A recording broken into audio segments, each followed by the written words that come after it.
In a single, searing strike, Ukraine just ripped out one of Russia's most valuable eyes on the battlefield. A state-of-the-art Zaslon radar system worth $46 million was turned into flaming wreckage by a Ukrainian drone. And this wasn't just a typical radar, it was a Frankenstein's monster of desperation, a naval sensor system meant for warships, bizarrely mounted on a truck and rolled onto the battlefield. Why was it there? Because Russia is running out of options, and fast. Let's dig into what makes this radar system so rare, why it ended up hundreds of miles from the sea, and what its destruction reveals about the cracks forming inside Russia's war machine. The video footage showed a Ukrainian drone approaching the truck-mounted radar in what appears to be the final descent before detonation. The result of the subsequent explosion wasn't shown, but it's implied that the radar was presumably damaged or possibly destroyed, alongside the platform transporting it. The location of the strike wasn't directly reported, but independent Russian military bloggers supported the claim that the radar was a Zaslon and that it was successfully hit by Ukrainian forces. The Ukrainian military's Telegram account claimed the attack was performed in the Kursk region, where Ukraine had previously mounted a successful incursion and has been holding some of Russia's territory. Furthermore, the Raid 413 Battalion of the Ukrainian Unmanned Systems Forces,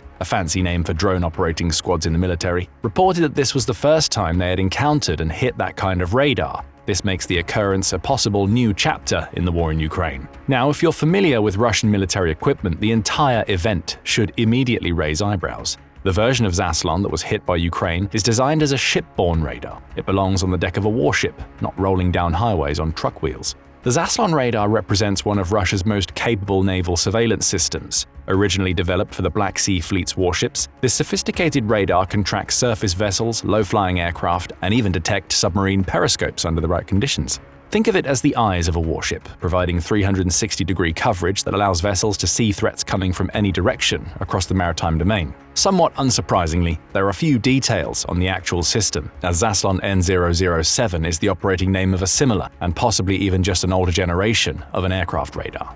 More specifically, Zaslon N007 has been in active development since the late 1980s, meaning Russia was still the Soviet Union when it was conceived. The few major versions of the Zaslon aircraft radar suggest it has impressive target acquisition capabilities. With a range of upwards of 125 miles and the ability to capture a target with a radar cross-section of only 172 square feet. This radar section makes it effective at detecting anything larger than a fighter plane at those distances, with accuracy presumably improving at short range.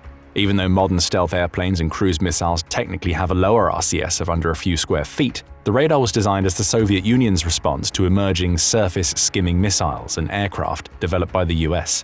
As such, on an airplane, the radar will be part of Russia's early warning system that detects major launches and invasions while flying inside Russian airspace.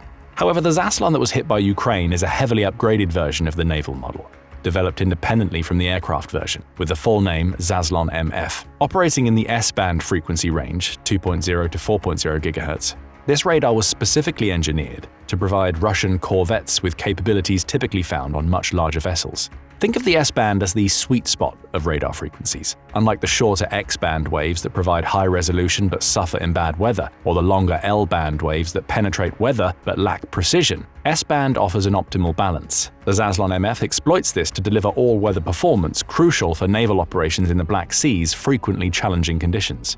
The system's detection range tells a story of layered defense capabilities. For air targets, the Zasslon MF can detect aircraft at distances up to 185 miles, roughly the distance from Sevastopol to Odessa. These two cities contain vital Russian or Crimean and Ukrainian ports on the Black Sea respectively. This extended range would theoretically give Russian forces almost 15 minutes of warning time against incoming aircraft traveling at typical cruise speeds. For surface vessels, the detection range drops to 30 miles, still sufficient to identify approaching Ukrainian naval drones or boats well before they reach weapon release points. But raw detection range only tells part of the story. The Zasslon MF's ability to simultaneously track 100 targets represents its true operational value. In modern naval warfare, saturation attacks using multiple missiles, drones, and decoys attempt to overwhelm defense systems. A radar that can maintain accurate tracks on 50 separate contacts provides the fire control data necessary for layered defense, engaging the most dangerous threats first while maintaining awareness of all others. Military analysts and bloggers suggested that the radar that was hit by Ukraine in early May was drastically upgraded to be able to track 200 targets, a four-fold increase over its stock capabilities. This likely stems from using more advanced software and computing capabilities that complement the radar's hardware. Furthermore, the system's 3D capability deserves special attention. Unlike older 2D radars that can only determine bearing and range, the Zasslon MF provides accurate altitude information for airborne targets. This three-dimensional picture proves essential for distinguishing between high-flying aircraft and sea-skimming missiles, allowing defense systems to allocate resources appropriately and create a sufficient countermeasure. On a ship, the Zaslon would integrate with weapons systems, fire control computers, and command centers. The radar's placement high on a vessel's superstructure, or the large tower, gives it excellent range, while the ship's generators will provide unlimited power for continuous operation. The entire system is designed around naval architecture, shock-resistant mounting for rough seas, cooling systems that use seawater, and interfaces that connect to shipboard combat systems. So let's delve into the possible reasons why Russia will be found operating a sea-based radar on a simple, moderately armored truck. The first reason that might come to mind is that Russia was simply transporting the radar to a ship that would integrate it.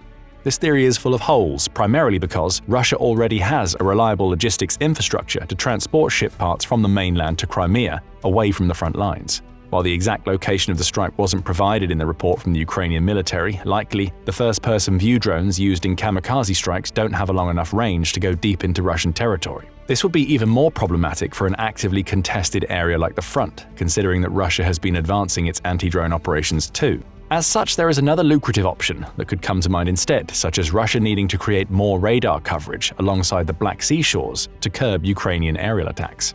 First, consider Ukraine's remarkable success in sinking or damaging Black Sea Fleet vessels. When ships go down, their radars go with them. Russia has lost numerous vessels to Ukrainian Neptune missiles and naval drones, creating an immediate shortage of naval sensors. After all, when Russia first invaded, it managed to blockade Ukrainian ports and heavily restrict the country's access to the Black Sea. It would take Ukraine over a year to fully repel the Russian Black Sea Fleet, forcing it to move further away from the Ukrainian coast in the sea. But the need for radar coverage hasn't diminished. If anything, it's become more critical as Ukraine's strike capabilities expand. A radar mounted on a wheeled platform that could be easily deployed and redeployed alongside the coast would still serve as a solid early warning system. It would be up to the rest of Russia's weapon systems to make up for the difference of it not being integrated into a ship that actually has offensive or counter-offensive capabilities. Of course, this hinges on the possibility that the radar system would still be used for defending naval or coastal assets from attack, or forming a part of a more substantial defense network against Ukrainian drone strikes. But Ukraine has shifted focus from trying to destroy more of Russia's ships or pressure Crimea beyond its potential to be used as a logistics hub for the land invasion. Which brings us to another possibility, using the radar as a fully land-based radar inside the Russian mainland. This theory does have some merit given that the radar in question was found mounted on a truck and hit by Ukrainian drone operators who were purportedly operating in Kursk. The Kursk region is pretty far from the Black Sea, with large swathes of Ukraine separating the Russian region from the sea. If the location of the attack was indeed Kursk, it would lend credence to Russia trying to use the radar solely as a ground-operated platform. This is supported by another development in the war. Russia's ground-based radar network has suffered devastating attrition. Ukrainian forces have systematically hunted and destroyed traditional air defense radars across the front. When you're running out of purpose-built ground radars, desperation drives innovation, even if that means jerry-rigging naval equipment for land use. This adaptation, however, creates numerous technical challenges. Ship radars assume certain operating conditions that don't exist on land. The Zaslon's cooling systems, designed for abundant seawater, must be completely reconfigured for air cooling. Power systems engineered for ship generators need adaptation for truck-mounted generators. Most critically, the radar's software and targeting algorithms, optimized for maritime targets, may struggle with land-based threats. Imagine trying to use a submarine's periscope as a security camera for your house. Yes, it's technically an optical system, but every aspect of its design assumes underwater operation. That's essentially what Russia has done with the Zaslon, forcing a specialized maritime tool into an unfamiliar terrestrial role. The mounting itself likely creates additional engineering nightmares. Ships provide stable platforms with sophisticated stabilization systems. A truck on rough terrain creates vibrations and movements that naval radars weren't designed to handle. This could degrade accuracy, cause mechanical failures, or simply shake delicate components apart over time. For the radar to be usable, it would have to be stationary. Given its relatively large size and power requirements, it would need to be deployed relatively close to the front to be usable.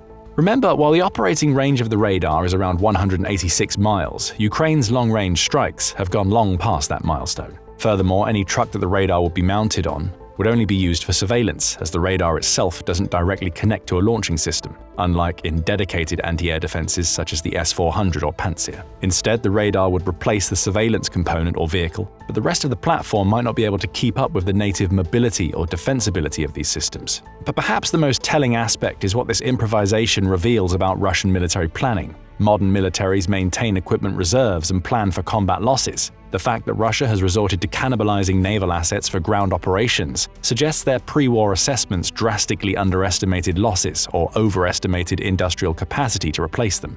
Ukraine's successful strike on this improvised system demonstrates its evolving capabilities in hunting these valuable targets. The ability to locate and destroy a mobile radar, especially one that shouldn't even be where it was found, showcases Ukrainian intelligence gathering at its finest. This success builds on a pattern of devastating strikes against Russian radar systems. Over the past half a year, Ukraine has scored several vital hits on Russia's radar network, including multiple Russian radar systems in Crimea in March, such as the two 48YA6K1 Podlet radars, two 1L125 Niobe SV electronic warfare radars, three 39N6 Castor 2E2 target tracking radars, a 9S19 Imbir fire control radar, and Nebo M59N6E Protivnik GE and MISE radars. A UTES TM radar again in March, a 1L122 Garmon radar station in January, and a 48Y6K1 Podlet radar station last November. This systematic campaign against Russian air defense radars has been compared to NATO's most sophisticated suppression operations and has been vital for two major reasons. One, the attacks demonstrated Ukraine's ability to reach deep into Russian territory. Most of these attacks weren't targeting a frontline system, but a strategic asset positioned well behind the border. The precision required to hit such a target suggests either exceptional special operations capabilities or long-range weapons guided by superb intelligence. Secondly, it showcased that Ukraine could reliably overcome Russia's anti-air defenses and electronic warfare capabilities that would theoretically protect these vital pieces of equipment. The radar systems being destroyed were presumably deployed for the express purpose of detecting strikes on Russian military assets. The fact that they will be targeted shows that these installations were not sufficiently protected or that the radars themselves were unable to detect the attacks.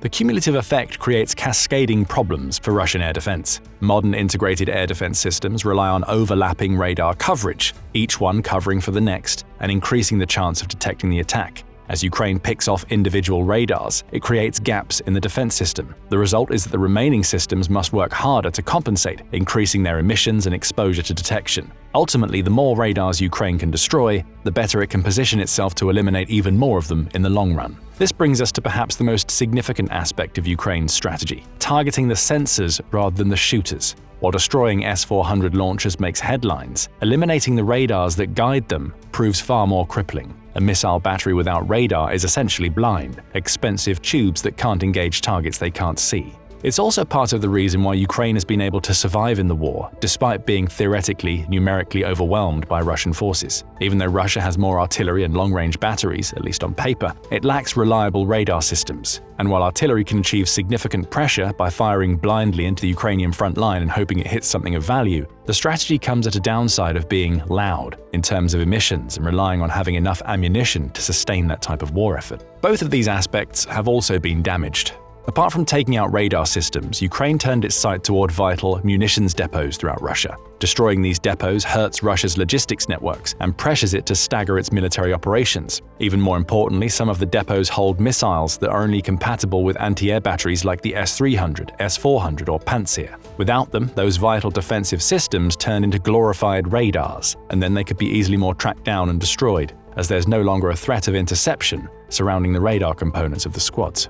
Secondly, there's the fact that artillery and other short to mid-range strategies have a significant disadvantage against drones. Artillery shooting creates a distinct trail that Ukrainian drone operators can follow to take it down. As such, both sides of the conflict rely on implementing fire-and-forget capabilities, minimizing the delay between firing a shot and redeploying the vehicle somewhere else.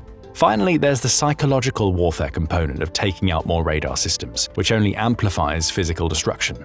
Without a stable network of radars to provide coverage and mutual defenses, Russian radar operators face an impossible dilemma. They can emit more radio signals in more directions to do their job and risk detection, or stay silent and fail their mission. This fear degrades effectiveness even among surviving systems as crews become hesitant to operate normally. And Ukraine's success in radar hunting directly enables their broader operational successes, including their bold operations in the Kursk and Belgorod regions. The Kursk operation, which began in August 2024, represents far more than a territorial grab. By establishing a foothold inside Russia proper, Ukraine created what military strategists call a strategic dilemma for Moscow. For the first time since World War II, foreign forces occupied recognized Russian territory. This shattered the Kremlin's narrative of invulnerability and forced ordinary Russians to confront the reality that their military couldn't even defend the homeland. The propaganda value alone justified the operation's risk. But the strategic benefits run much deeper. Ukrainian forces in Kursk essentially created an unsinkable aircraft carrier inside Russia. From Kursk, reconnaissance teams could observe Russian military movements, artillery could strike logistics hubs, and special operations forces could launch raids against critical infrastructure. Every Russian unit deployed to Kursk is one more unit unavailable for offensive operations elsewhere. Russia needed more than 6 months to stifle the Kursk invasion, and even after all that time, a bit of the territory is still highly contested. This showcased Russia's inability to adapt to being on the defensive and reprioritize Kursk over meager pushes alongside the front in Donbass, which likely caused even more casualties as the military scrambled to transport troops across unsecured territory close to the border. Ukraine has also learned valuable lessons from Kursk that they've started applying to newer operations. The recent Belgorod incursions show marked tactical evolution from those early cross-border raids. Where Kursk focused on seizing and holding territory, Belgorod operations emphasized rapid strikes against specific targets before withdrawing, sowing chaos and deteriorating Russia's rhetoric of being able to pressure Ukraine. These cross-border operations serve multiple strategic purposes that interconnect brilliantly. Militarily, they force Russia to divert forces from offensive operations to homeland defense. Politically, they provide Ukraine with occupied Russian territory as bargaining chips in any future negotiations. Psychologically, they demonstrate that Ukraine can strike anywhere, anytime, a capability that erodes Russian military morale. The connection to radar destruction becomes clear when you consider operational requirements. Cross-border raids require precise intelligence about Russian deployments, early warning of response forces, and safe corridors for withdrawal. By systematically degrading Russian radar coverage, Ukraine creates the environments necessary for these bold operations. Furthermore, the presence of Ukrainian forces on Russian soil complicates Moscow's military planning exponentially. Russia can't use certain weapon systems near its population centers. They must consider civilian casualties on their own territory. Supply lines that seemed secure now face threats from multiple directions. Every assumption about rear area security requires re-evaluation. The radar campaign and territorial incursions represent two sides of the same strategic coin. By blinding Russian sensors, Ukraine enables ground operations that further strain Russian resources. These operations, in turn, create opportunities to identify and strike additional radar systems as Russia repositions them to cover gaps. This operational synergy explains why seemingly isolated tactical successes like destroying a makeshift Zaslon radar matter strategically. Each eliminated sensor doesn't just create immediate battlefield advantages, it enables cascading effects across multiple domains of warfare. Which brings us to the crux of the matter. Russia is likely starting to get desperate. The need to mount ship radars on trucks reveals deeper systemic problems within the Russian forces. When militaries start cannibalizing equipment between services, it indicates severe resource constraints that planning failed to anticipate. This improvisation might solve immediate problems, but it creates new vulnerabilities that competent adversaries can exploit. For Ukraine, the lesson is clear. Continue pressing advantages where they appear. If Russia lacks sufficient ground-based radars, force them to make increasingly desperate adaptations. If cross-border operations strain Russian resources, expand them to make the most out of the initiative and catch Russia making more mistakes. If eliminated, radars enable air operations, and use that freedom to hunt more radars in a cycle of defense system degradation. The international community also watches these developments closely. NATO planners study Ukrainian radar hunting techniques for potential application in other theaters. Chinese military observers analyze Russian vulnerabilities for insights into their own system's potential weaknesses. Arms manufacturers race to develop countermeasures that might restore some balance to the sensor-shooter equation. As negotiations eventually become inevitable, Ukraine's position strengthens with each tactical success. Territory held in Kursk and Belgorod provides tangible leverage. Degraded Russian military capabilities limit Moscow's ability to dictate terms through force. The psychological impact of successful operations inside Russia undermines domestic support for continued conflict. The image of a naval radar hastily mounted on a truck, then destroyed by Ukrainian forces, encapsulates this war's current phase. Russia, despite numerical superiority, finds itself adapting desperately to Ukrainian innovation. Ukraine, though smaller, demonstrates that intelligent application of limited resources can achieve strategic effects beyond raw numbers. But what do you think? Will Russia's improvised solutions like truck-mounted ship radars prove stopgaps to larger problems, or can they innovate their way out of equipment shortages? How might Ukraine's continued success in radar hunting and cross-border operations influence the conflict's trajectory? Thanks for watching, and leave your comments below.